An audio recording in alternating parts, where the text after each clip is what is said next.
So hello everybody, I am Parth Agarwal. दोस्तों, जैसे कि मैंने आपसे अपनी पहली वीडियो में कहा था कि मैं आपके साथ समरी शेयर करूंगा of the book think and grow rich by Napoleon Hill.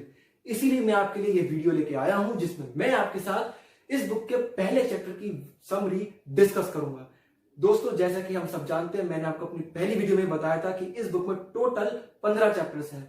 फिलहाल के लिए इस वीडियो में पहला चैप्टर और बाकी के बचे हुए 14 चैप्टर्स मैं आपके साथ अपनी आने वाली वीडियोस में डिस्कस करूंगा। तो यार, टाइम को ज्यादा वेस्ट ना करते हुए, समय की कदर को समझते हुए, चलिए हम सब मिलके इस बुक के पहले चैप्टर की समरी को डिस्कस करते हैं। So let's go.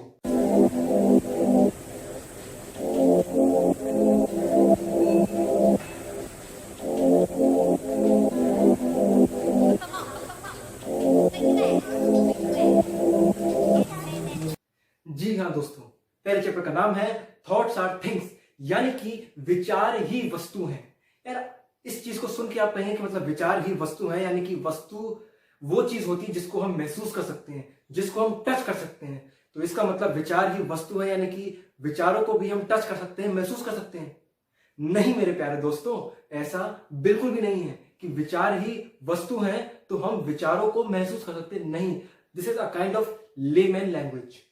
नहीं, देखिए, विचार ही वस्तु है का सीधा और सरल मतलब यह है कि यार, आपका जो डेली रूटीन है, जो भी आपका लाइफस्टाइल है, आपके लाइफस्टाइल में आपका जो भी माइंडसेट है, जो भी आपका थॉट प्रोसेस है, जो भी आपके विचार हैं, वो ये डिसाइड करेंगे कि आप लाइफ में कितने ज्यादा सक्सेसफुल होंगे या कितनी ज्यादा सफलता हासिल करेंगे। आप फिर चाहे आप लाइफ के किसी भी लेवल पे हो, किसी भी प्रोफेशन में हो, किसी भी बिजनेस में हो, ये सिर्फ डिपेंड करेगा कि आपका थॉट प्रोसेस कैसा है। क्योंकि जैसा आपका विचार होगा वैसे ही आपके एक्शंस होंगे। सिंपली देखिए, अगर आपको मेरी बात अभी भी समझ में नहीं आई तो यार, मैं आपके साथ अभी 3 शॉर्ट स्टोरीज डिस्कस करूंगा। उसके बाद मुझे ऐसा लगता है या मुझे ऐसा विश्वास है कि जो मैं अभी कह रहा हूं उस पर आप भी विश्वास करेंगे और उस बात से आप एग्री करेंगे। ठीक है, तो चलिए यार, हम लोग अपनी पहली स्टोरी की तरफ बढ़ते हैं।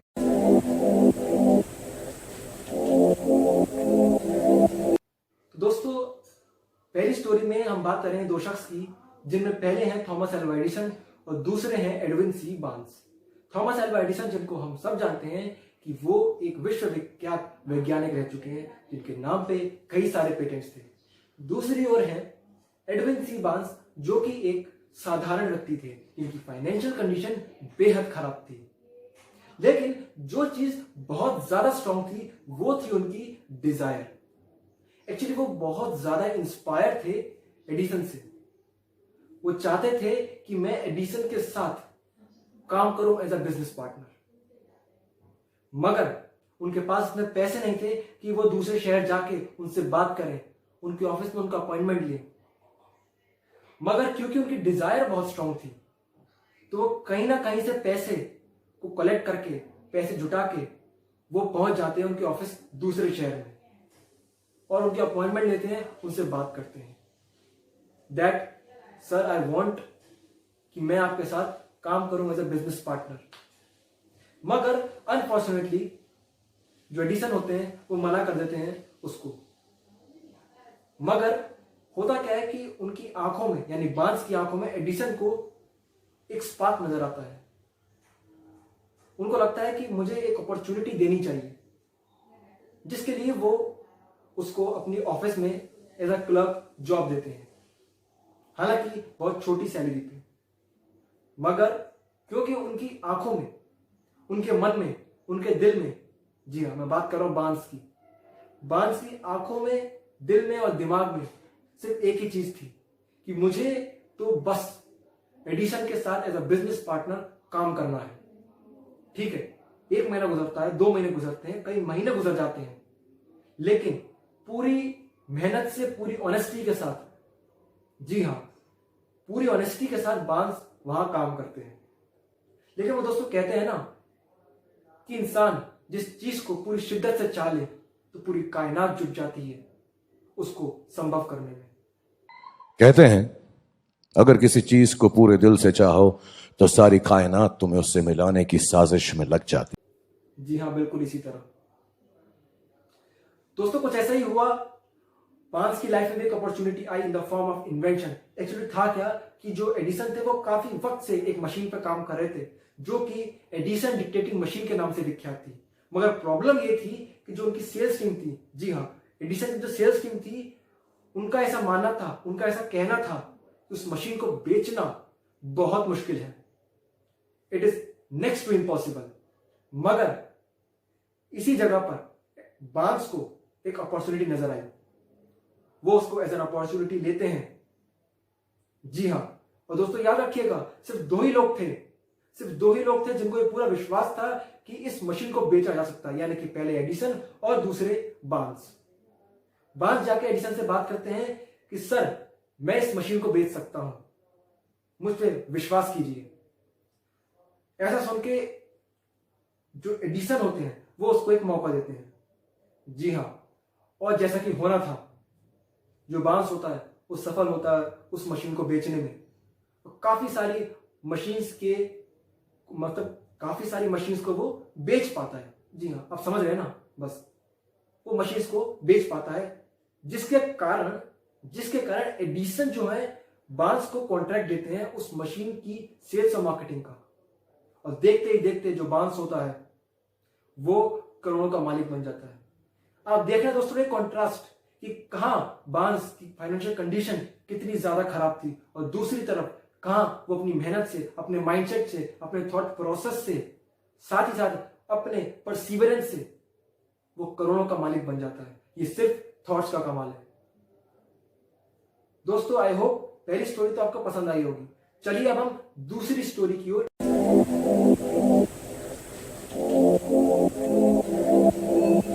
दोस्तों हम दूसरी स्टोरी में बात करेंगे फोर्ड कंपनी के मालिक, जी हां, फोर्ड कंपनी के मालिक हेनरी फोर्ड की, जो कि बहुत बड़े बिजनेसमैन थे।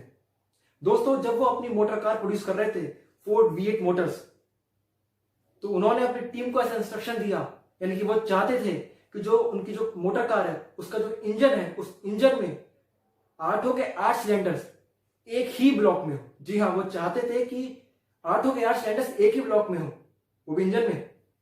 मगर उनकी जो टीम थी उसका कहना था that was next to impossible. लेकिन हेनरी फोर्ड ऐसा मानने को कतई भी तैयार नहीं थे। उनका सिर्फ एक ही कहना था कि हाँ ऐसा हो सकता है और वो उसको संभव करना तुम्हारा काम है। ठीक है जी। इस बात को सुनते सुनते काफी वक्त गुजर जाता है, 6 महीने गुजर जाते हैं। टीम उसी प्रोजेक्ट पर काम करती रहती है, लेकिन 6 महीने बाद भी इट वॉज अ फ्लॉप। जी हाँ, 6 महीने गुजरते हैं। 6 महीने के बाद भी टीम हेनरी फोर्ड के इंस्ट्रक्शंस को फॉलो करते हुए उस प्रोजेक्ट पे दोबारा काम करती रहती है। फिर भी 1 साल गुजर जाता है and again it was a flop, disasters flop. दोबारा से इंस्ट्रक्शंस मिलते हैं दैट हेनरी फोर्ड का तब भी यही माना था कि ऐसा हो सकता है 1 साल के बाद भी। लेकिन दोस्तों तीसरी बार में, जो कि होना ही था, तीसरी बार में it was a success. Yes, पता नहीं क्या मिरेकल हुआ, लेकिन वो प्रोजेक्ट सक्सेसफुल रहा, जिसमें जैसा फोर्ड चाह रहे थे, जैसा हेनरी फोर्ड चाह रहे थे, वैसा संभव हो पाया। दोस्तों ये सिर्फ और सिर्फ हेनरी फोर्ड के पेशेंस का ही परिणाम था। मोटा मोटा अगर मैं कहूं तो उनके विश्वास का परिणाम था और उनके थॉट्स और माइंडसेट का परिणाम था। दोस्तों उम्मीद करता हूं कि आपको यह स्टोरी भी अच्छी लगी होगी। चलिए अब बढ़ते हैं तीसरी स्टोरी की तरफ, जो कि इससे भी बहुत ज्यादा एक्साइटिंग है। वीडियो के एंड तक बने रहिए।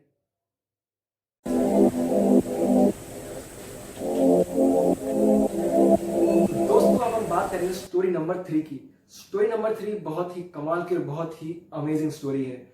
इस स्टोरी में एक शख्स था जिसका नाम है R.U. डार्बी। जी हाँ दोस्तों, Darby who has been involved in gold rush, यानी कि वो सोने की खाने जो होती है ना, उनकी खोज में रहता था। हमेशा दिन रात बस सोने की खानों को ही सर्च करता था। कि कहां से उसको कोई ऐसी खाद मिले या कहां से उसको खूब सारा सोना मिल जाए। दिन रात इसी में लगा रहता था। मगर दोस्तों, वो कहते हैं ना कि मेहनत तो रंग जरूर लाती है, और उसकी मेहनत भी रंग लाई। उसको एक ऐसी खान मिली, उसको एक ऐसी जगह मिली जहां पे उसको कुछ मीटर की खुदाई करने के बाद सोने के कुछ अंश मिले। ऐसा देखकर यार वो तो मतलब पागल ही हो गया। जी हाँ, पागल हो गया। लेकिन उस बात को और डिस्क्लोज ना करते हुए उसने फटाफट से उस जगह को ढका, मिट्टी से ढका, और जो उसके फुटप्रिंट्स उनको भी ढक दिया ताकि कोई और वहां तक ना पहुंच सके। उसको बहुत गर्व था अपनी इस सर्च पे, अपनी इस खोज पे। वो फटाफट अपने घर जाता है और अपने रिश्तेदारों और अपने दोस्तों को इस बारे में बताता है, अपनी इस कमाल की घटना के बारे में।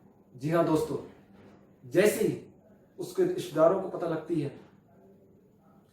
तो वो भी अचंभित रह जाती हैं। लेकिन दिक्कत ये थी कि उसके पास पैसे नहीं थे उस माइनिंग प्रोजेक्ट पे और आगे काम करने के लिए, ताकि उसको खूब सारा सोना और मिल सके। वो अपने रिश्तेदारों से कुछ पैसा उधार लेता है, कुछ पैसा इकट्ठा करता है और अपने अंकल के साथ मिलकर कुछ माइनिंग के इक्विपमेंट्स खरीदता है, ताकि और उनके साथ मिलके वो वह उस प्रोजेक्ट को शुरू करता है। जी हाँ दोस्तों, दिन रात की मेहनत के बाद खूब अपने अंकल के साथ मेहनत करके वो उस माइनिंग प्रोजेक्ट पे काम करता है। लेकिन दोस्तों, इस बार उसकी मेहनत असफल होती है। जी हाँ दोस्तों, इस बार जैसा कि उसको पहले सोने के अंश मिले थे, इस बार उसको उसके हाथ कुछ भी नहीं लगता है। जी हाँ, उसके हाथ कुछ भी नहीं लगता है, जिसके साथ वो बहुत निराश हो जाता है, बहुत विवश हो जाता है और अपनी जो होप्स हैं उनको खो बैठता है। जो भी उसने पैसा लगाया था उस प्रोजेक्ट में, वो पैसा तो बर्बाद चले जाता है उसका। तो वो क्या करता है कि जो उसके इक्विपमेंट्स होते हैं उन सबको भंगार में बेच देता है कबाड़ी वाले को। जी हाँ, बिल्कुल सही, कबाड़ी वाले को बेच देता है। बाद में जब कबाड़ी वाले को, अब देखिए दोस्तों यहाँ पे एक ट्विस्ट है, जब कबाड़ी वाले को पता चलता है कि डार्बी एक माइनिंग प्रोजेक्ट में काम कर रहा था, तो वो थोड़ा सा एक्साइटेड हो जाता है और वो एक इंजीनियर से उस जगह को इंस्पेक्ट कराने के लिए कहता है। जी हाँ, इंजीनियर को इंस्पेक्ट कराने के लिए कहता है। दोस्तों अब देखिए यहाँ पर भी एक ट्विस्ट है कि जब इंजीनियर उस जगह को इंस्पेक्ट करता है तो इंजीनियर जो बात बोलता है उस कबाड़ी वाले को, दोस्तों वो हिला के रख देती है उसको। और वो बात ये थी कि जो इंजीनियर बताता है उसको कि जिस जगह पे डार्बी ने खुदाई करना रोक दिया था, उस जगह को कहते हैं फॉल्ट लाइन। जी हाँ, फॉल्ट लाइन कहते हैं उस जगह को। अगर वो उस जगह के उस पोजीशन के 3 फीट आगे तक और खुदाई करता तो उसके हाथ बेशुमार सोना लग जाता। जी हाँ दोस्तों, उसके हाथ बेशुमार सोना लग जाता। मगर अफसोस, उसने उस प्रोजेक्ट को पूरा करने से पहले ही हार मान ली। वो अपनी सफलता से थोड़ी सी ही दूर पे था, यानी कि 3 फीट की दूरी पे था, लेकिन उससे पहले ही दोस्तों उसने हार मान ली। जैसे ही डार्बी को ये पता चला, उसके होश उड़ गए। जी हाँ, जैसे ही डार्बी को पता चला उसके होश उड़ गए, लेकिन फिर भी वो नहीं रुका। ट्विस्ट यहां पर भी है, वो फिर भी नहीं रुका। दोस्तों इस कहानी में तो यार आपको ट्विस्ट और ट्विस्ट ही मिलेगा। जी हाँ, इसके बाद भी वो नहीं रुकता है। इस लेसन को, लाइफ के इस लेसन को वो इस्तेमाल करता है अपने आगे की लाइफ में, यानी कि वो एक नए बिजनेस में कदम रखता है, यानी कि लाइफ इंश्योरेंस पॉलिसी को बेचने के बिजनेस में वो घुसता है। वो इस बिजनेस में इसी प्रिंसिपल को अप्लाई करते हुए, प्रिंसिपल यानी कि पेशेंस का प्रिंसिपल, जी हाँ, पेशेंस और परसीवरेंस का बिजनेस। जी हाँ दोस्तों, यानी कि पेशेंस और परसीवरेंस के प्रिंसिपल को वो अप्लाई करता है अपने लाइफ इंश्योरेंस पॉलिसी के बिजनेस में। बिल्कुल सही दोस्तों। और वो जल्द ही अपनी मेहनत और अपनी लगन से और अपनी काबिलियत से वो उन लोगों की लिस्ट में आ जाता है जो सालाना $1 मिलियन कमाते हैं। जी हाँ दोस्तों, ये बिल्कुल सच है। ये सिर्फ और सिर्फ परिणाम है उसके माइंडसेट का, ये सिर्फ और सिर्फ परिणाम है उसके परसीवरेंस और उसके पेशेंस का। दोस्तों मोटा मोटा कहूं, ये उसके थॉट्स का परिणाम है। तो दोस्तों ये थी टोटल 3 स्टोरीज, अगर आपको ये 3 स्टोरीज अच्छी लगी तो प्लीज यार इस चैनल को लाइक कर दो, मेरी इस वीडियो को लाइक कर दो, और यार मुझे कमेंट सेक्शन में जरूर बताना कि आपको कौन सी वीडियो अच्छी लगी, आपको कौन सी स्टोरी अच्छी लगी, ये मुझे कमेंट सेक्शन में जरूर बताना यार। और मोस्ट इंपॉर्टेंटली, अगर आपने अब तक इस चैनल को सब्सक्राइब नहीं किया है तो यार सब्सक्राइब कर लो, और साथ ही साथ जो साइड में घंटे का आइकन है ना यार, उसको जरूर दबा देना, उसको जरूर दबा देना। दोस्तों, इसी के साथ मैं अपनी वीडियो को खत्म करता हूं और मिलेंगे अगली वीडियो में। तब तक के लिए just stay at home and be safe.